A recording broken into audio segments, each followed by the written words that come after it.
Welcome to this stunning 1961 Mercedes Benz 190 SL that will be available on the Bring a Trailer auction website. It's a three-owner car that started life in California. The second owners treated it to a restoration in 2003.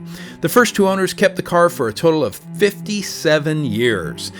This car runs and drives extremely well. Let's do a cold start and take it for a ride.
The first owner of this lovely 190 SL was a physician, and it remained in his family for 35 years.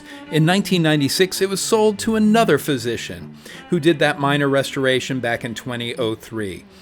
It remained in their possession until 2018, when the current owner purchased it. We have service records going back to 1996, during which time $43,000 has been spent to keep this car in excellent running condition. This car had an oil change in preparation for the sale and a transmission rebuild in 2020. It's available on Bring a Trailer, and for more info, follow us at Genau, AutoWerks.com. Thank you.